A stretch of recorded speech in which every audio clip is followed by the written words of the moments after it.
ടേസ്റ്റിയാണ്, അതുപോലെ തന്നെ ഹെൽത്തി ആയിട്ടുള്ള നല്ലൊരു പലഹാരത്തിൻ്റെ റെസിപ്പിയുമായിട്ടാണ് ഇന്ന് വന്നിരിക്കുന്നത്. ഇത് ഉണ്ടാക്കാനായാലും വളരെ എളുപ്പമാണ്. ഇത് നമുക്ക് കുറേ കാലം സ്റ്റോർ ചെയ്ത് വെക്കാനും പറ്റും. എങ്ങനെയാണ് ഉണ്ടാക്കുന്നതെന്ന് നോക്കാം. ഇത് ഉണ്ടാക്കിയിരിക്കുന്നത് റാഗിപ്പൊടി ഉപയോഗിച്ചാണ്. റാഗി അല്ലെങ്കിൽ മുത്താറി എന്നൊക്കെ പറയും. ഞാനിവിടെ ഒരു പാനിലേക്ക് 1 കപ്പ് റാഗിപ്പൊടി ചേർത്ത് കൊടുത്തിട്ടുണ്ട്. കൂടെ തന്നെ 1/4 കപ്പ് റവയാണ് ചേർത്ത് കൊടുത്തിരിക്കുന്നത്. ഞാനിവിടെ വറക്കാത്ത റവയാണ് ഉപയോഗിച്ചിരിക്കുന്നത്. ഈ ഒരു റവ ചേർത്ത് കൊടുക്കുന്നത് ആ ഒരു ചെറിയൊരു തരി കിട്ടാൻ വേണ്ടി മാത്രമാണ്. ഇനിയിപ്പോൾ റവ വേണ്ടാന്നുണ്ടെങ്കിൽ നിങ്ങൾക്ക് ഒഴിവാക്കിയാലും കുഴപ്പമൊന്നുമില്ല. ഇതാദ്യം നല്ലപോലെ തന്നെ ഒന്ന് വറുത്തെടുക്കാം. ഒന്ന് നന്നായിട്ട് ചൂടായിട്ട് വരണം. കളറൊന്നും മാറേണ്ട ആവശ്യമില്ല. ഇപ്പോൾ ഇത് നന്നായിട്ട് തന്നെ ചൂടായിട്ട് വന്നിട്ടുണ്ട്. ഇത് ഈ ഒരു പാനിൽ നിന്ന് മാറ്റി വയ്ക്കാം. ഇനി ഈ ഒരു സെയിം പാനിലേക്ക് തന്നെ 1 കപ്പ് തേങ്ങ ചിരകിയതാണ് ചേർത്ത് കൊടുക്കുന്നത്. ഇതൊന്ന് ഡ്രൈ റോസ്റ്റ് ചെയ്തെടുക്കാം. ഇതിൻ്റെ ഷെൽഫ് ലൈഫ് കൂട്ടാൻ വേണ്ടിയിട്ടാണ് ഇതുപോലെ ഡ്രൈ റോസ്റ്റ് ചെയ്തെടുക്കുന്നത്. അല്ലാന്നുണ്ടെങ്കിൽ നിങ്ങൾക്ക് ഡെസിക്കേറ്റഡ് കോക്കനട്ട് വാങ്ങാൻ കിട്ടും. അത് വേണമെങ്കിൽ ഉപയോഗിക്കാം. അപ്പോൾ ഈ ഒരു വറക്കണ പ്രോസസ്സ് അങ്ങോട്ട് ഒഴിവാക്കിയാൽ മതി. ഇപ്പോൾ ആ തേങ്ങയും ഒന്ന് വറുത്തെടുത്തിട്ടുണ്ട്. അതിൻ്റെ വെള്ളപ്പറ്റൊക്കെ നന്നായിട്ട് മാറി വന്നാൽ മാത്രം മതി. കളറൊന്നും മാറേണ്ട ആവശ്യമില്ല. ഇതിപ്പോൾ പാകത്തിന് റെഡി ആയിട്ടുണ്ട്. ഇനി ഒരു സെയിം പാനിലേക്ക് തന്നെ 1/4 കപ്പ് വെളുത്ത എള്ളാണ് ചേർത്ത് കൊടുത്തിരിക്കുന്നത്. വെളുത്ത എള്ളി ഇല്ലാന്നുണ്ടെങ്കിൽ കറുത്ത എള്ള് വേണമെങ്കിലും ഉപയോഗിക്കാവുന്നതാണ്. എള്ള് നമ്മളുടെ ശരീരത്തിൽ എത്തുന്നത് വളരെ നല്ലതാണ്. ഇതും ഒന്ന് ചെറുതായിട്ട് മൂപ്പിച്ചെടുക്കാം. ആ ഒരു കുറച്ച് സമയം കഴിയുമ്പോഴേക്ക് അത് ചെറുതായിട്ട് പൊട്ടിയൊക്കെ വരും. ആ ഒരു സമയം വരെ മാത്രം ഇത് വറുത്തെടുത്താൽ മതി. കളറൊന്നും മാറേണ്ട ആവശ്യമില്ല. ഇതും ഇപ്പോൾ പാകത്തിന് റെഡി ആയിട്ടുണ്ട്. അങ്ങോട്ടേക്ക് മാറ്റി വയ്ക്കാം. ഇനി ഒരു പാനിലേക്ക് 1 ടീസ്പൂണോളം നെയ്യ് ഒഴിച്ച് കൊടുത്തിട്ടുണ്ട്. നെയ്യ് ഒന്ന് ചൂടായി വരുമ്പോൾ 1/2 കപ്പ് അണ്ടിപ്പരിപ്പാണ് ചേർത്ത് കൊടുത്തിരിക്കുന്നത്. അണ്ടിപ്പരിപ്പ് ഒന്ന് നെയ്യിൽ വഴറ്റിയെടുക്കാം. അതിൻ്റെ കളറൊക്കെ ഒന്ന് ചെറുതായിട്ട് മാറി ഒരു ലൈറ്റ് ഗോൾഡൻ ബ്രൗൺ കളർ ആകുന്നത് വരെയാണ് ഇതൊന്ന് വറുത്തെടുത്തിരിക്കുന്നത്.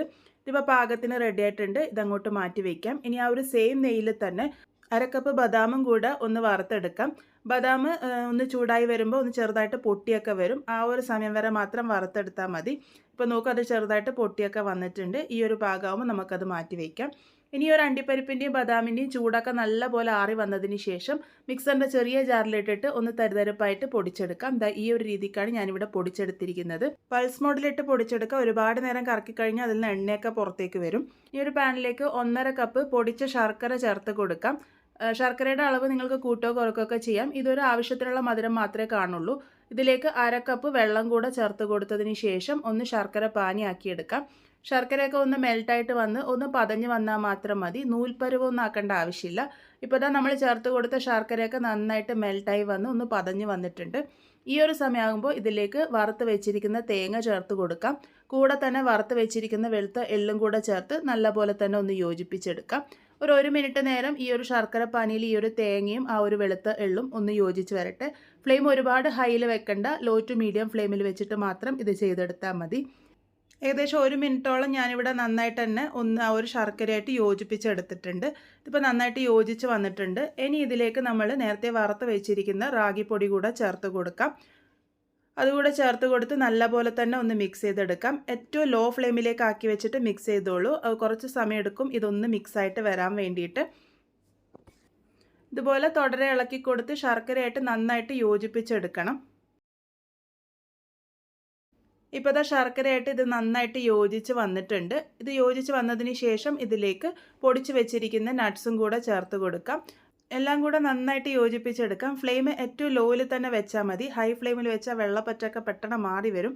നമുക്ക് കുറച്ച് സമയം എടുത്ത് വേണം ഇതിൻ്റെ ആ ഒരു വെള്ളപ്പറ്റ് നന്നായിട്ട് മാറ്റിയെടുക്കാൻ. ആ ഒരു സമയമാകുമ്പോഴേക്കും റാഗിയിലേക്കും ആ ഒരു അണ്ടിപ്പരിപ്പിലേക്കും ഒക്കെ ശർക്കരയുടെ ഫ്ലേവർ നല്ല പോലെ തന്നെ ഇറങ്ങി വരും. ഇപ്പോൾ ഞാനിതിപ്പോൾ നന്നായിട്ട് തന്നെ മിക്സ് ചെയ്ത് എടുത്തിട്ടുണ്ട്. ഇനി ഇതിലേക്ക് നല്ലൊരു ഫ്ലേവറിനായിട്ട് 1/4 ടീസ്പൂണോളം ഏലക്കാപ്പൊടി കൂടെ ചേർത്ത് കൊടുത്തിട്ടുണ്ട്. നിങ്ങൾക്ക് വേണമെങ്കിൽ ചുക്ക് പൊടി കൂടെ ചേർത്ത് കൊടുക്കാം. നല്ല ടേസ്റ്റാണ്. എല്ലാം കൂടെ നന്നായിട്ട് തന്നെ ഒന്ന് മിക്സ് ചെയ്തെടുക്കാം. ഇനി ഇതിൻ്റെ ആ ഒരു വെള്ളപ്പറ്റൊക്കെ നന്നായിട്ട് മാറി ഒന്ന് ഡ്രൈ ആയിട്ട് വരണം. ആ ഒരു സമയം വരെയാണ് ഇതൊന്ന് മിക്സ് ചെയ്തെടുക്കേണ്ടത്. ഇപ്പോൾ ഇതിൻ്റെ വെള്ളപ്പറ്റൊക്കെ നന്നായിട്ട് മാറി ഒന്ന് ഡ്രൈ ആയിട്ട് വന്നിട്ടുണ്ട്. ഈ ഒരു പാകത്തിനാകുമ്പോൾ നമുക്ക് ഫ്ലെയിം ഓഫ് ചെയ്യാം. ഇതിൻ്റെ ചൂടാറാൻ വേണ്ടിയിട്ട് മാറ്റി വയ്ക്കാം. ചൂട് ഒരല്പം ആറി നമുക്ക് കൈകൊണ്ട് തൊടാൻ പാകത്തിനാകുന്നത് വരെ ഒന്ന് വെയിറ്റ് ചെയ്യാം. ഇപ്പോൾ ഇതിൻ്റെ ചൂടൊക്കെ ഒരല്പം ആറി വന്നിട്ടുണ്ട്. എനിക്കിപ്പോൾ കൈനെ കൊണ്ട് തൊടാൻ പാകത്തിനായിട്ടുണ്ട്. ആ ഒരു സമയമാകുമ്പോൾ നമുക്കിത് ഉരുട്ടിയെടുക്കാം. ഏത് ഷേപ്പിൽ വേണമെങ്കിലും തയ്യാറാക്കിയെടുക്കാം. ഞാനിവിടെ സിമ്പിളായിട്ടുള്ള ലഡ്ഡു ഷേപ്പിലാണ് തയ്യാറാക്കിയെടുത്തിരിക്കുന്നത്. വളരെ ഹെൽത്തി ആയിട്ടുള്ള റാഗിപ്പൊടിയും കുറേ നട്ട്സൊക്കെ ചേർത്തിട്ടുള്ള നമ്മളുടെ ലഡ്ഡു ഇവിടെ റെഡി ആയിട്ടുണ്ട്. ശരിക്കും ഈ ഒരു ലഡ്ഡു കുട്ടികൾക്ക് കഴിക്കാൻ കൊടുത്തു കഴിഞ്ഞാൽ ആ ഒരു ഗുണങ്ങളെല്ലാം അവരുടെ ശരീരത്തിലെത്തും. അവർക്ക് നല്ല ഇഷ്ടമാവുകയും ചെയ്യും.